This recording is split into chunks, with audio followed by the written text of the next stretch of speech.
Homeopathy চিকিৎসা ক্ষেত্রে যত ওষুধপত্র লাগে, যত ওষুধ আমরা ব্যবহার করি, প্রথমেই আমাদের অ্যাকোনাইট ওষুধটা আগে আসে।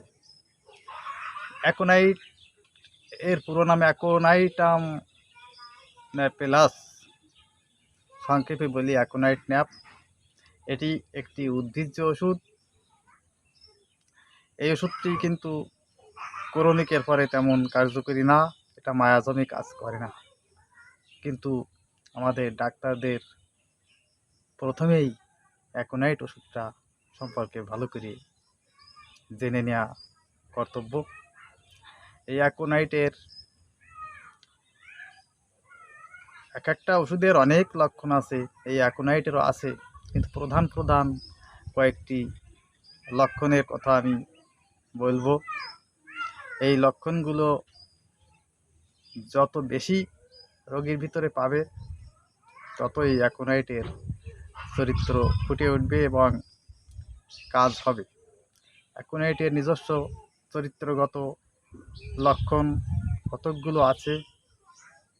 তার আকস্মিকতা ও ভীষণতা, অ্যাকোনাইটের রোগীর যে কোনো রোগে আক্রান্ত হলেই তার হঠাৎ করে আসে এবং তা প্রবল আকার ধারণ করে। শুধু আকস্মিকতা ও ভীষণতা নয়, এই রোগীর থাকে মৃত্যু ভয় এবং অস্থিরতা। মৃত্যুকে খুবই ভয় পায় রোগী এবং অস্থির হয়ে ওঠে। মৃত্যু ভয় এবং অস্থিরতা, রোগীর প্রচুর পিপাসা আসে এবং জ্বালা থাকে। রোগীর প্রচণ্ড শীত বা প্রচণ্ড গরমের প্রকোপ, হঠাৎ প্রচুর গরমের ভিতরেও এই অ্যাকোনাইটের লক্ষণ প্রকাশ পায়। আবার শীতের শুষ্ক ঠান্ডা বা প্রচণ্ড শীত এর ভিতরেও হঠাৎ করে কোনো কাশি বা এই জাতীয় কোনো আক্রমণ আসলে তখন আমরা অ্যাকোনাইট ব্যবহার করতে পারি। এইগুলো হলো এর প্রধান লক্ষণ, এগুলোকে আমরা কিনোটস হিসেবে বলতে পারি। আর এর বেশিরভাগ ক্ষেত্রে অ্যাকোনাইটে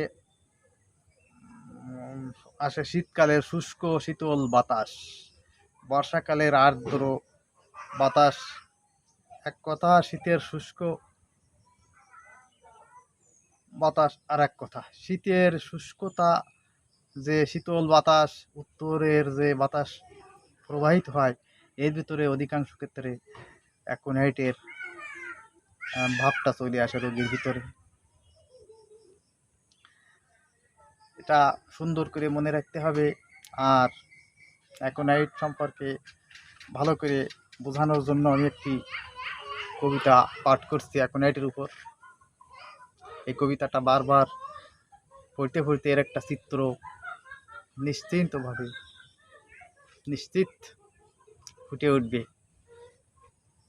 হঠাৎ ভীষণ আক্রমণ, মৃত্যু ভয় ব্যাকুলতা, নিদারুণ জল পিপাসা, অন্তর্দাহ অস্থিরতা, প্রবল শীতে দারুণ রোদে, ঘাম শুকিয়ে পেয়ে ভয়, হঠাৎ আসা তরুণ রোগে আমায় যেন স্মরণ হয়।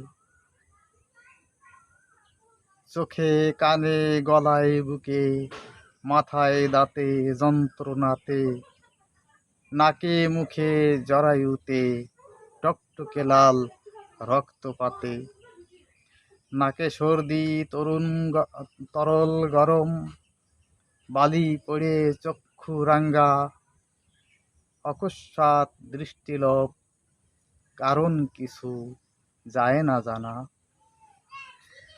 যন্ত্রণাতে চেঁচামেচি, বলতে থাকি মরব কখন, জ্বর কলেরা কিংবা হঠাৎ জলটি খেলেই হয় যে বমন, দ্রুতপূর্ণ কঠিন নাড়ি, উচ্চ হয় রক্তচাপ, উচ্চ জ্বরে ঘাম হয় না, উঠে বসলে মূর্ছা ভাব, তেতো মুখে শুধু রুচি, ঠান্ডা জলে তেতো মদে বড্ড বেশি ভয় তরাসে, বিপদের ভয় পদে পদে, রোগের বৃদ্ধি সন্ধ্যাকালে, প্রথম রাতে গরম ঘরে, ঢাকা চাপা সইতে না রে, ব্যথা চেপেও শুতে না রে।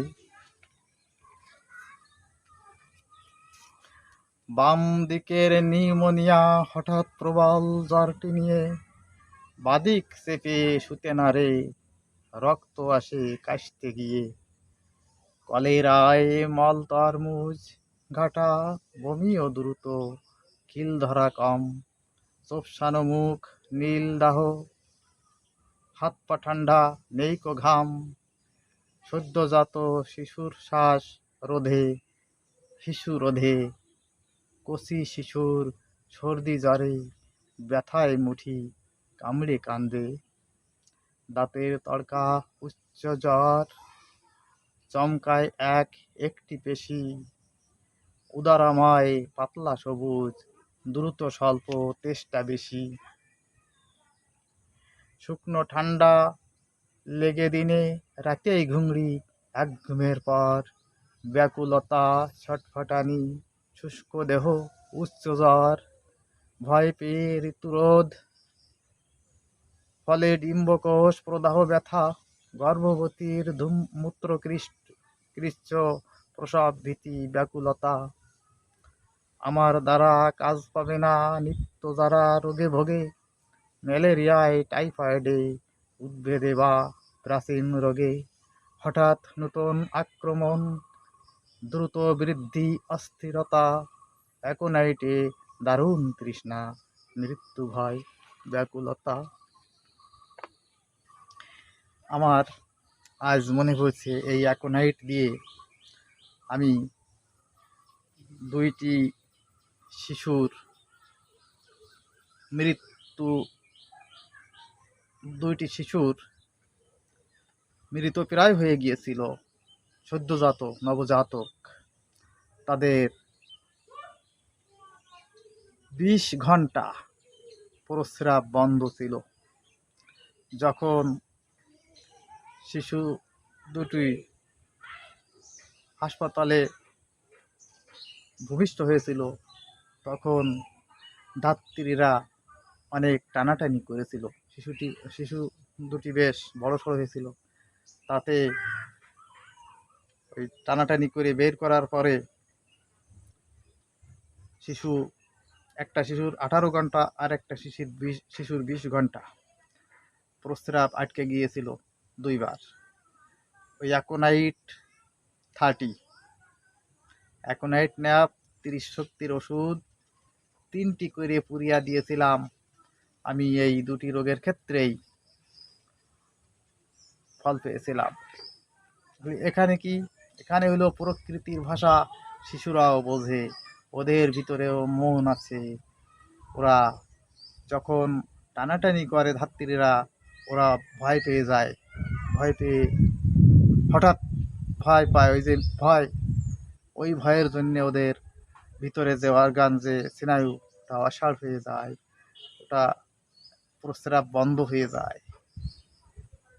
ওই বন্ধ সম্পূর্ণ সাইকোলজিক্যাল ব্যাপার।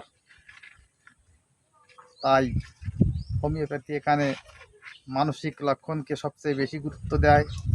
এই মানসিক লক্ষণের বিবেচনা করে হঠাৎ প্রস্রাব বন্ধ হয়ে যায় এবং শিশুর মানসিক ভীতি সব কিছু বিবেচনা করে অ্যাকোনাইট ন্যাপের স্মরণ করা হয় এবং অ্যাকোনাইট ন্যাপ দিয়েই আমি সফল হয়েছি।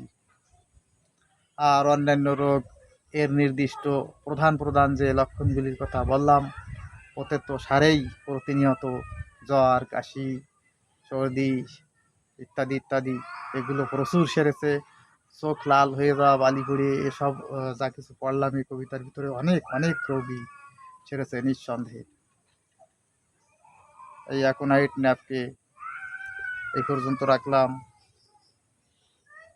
সবাই ভালো থাকুন, সুস্থ থাকুন।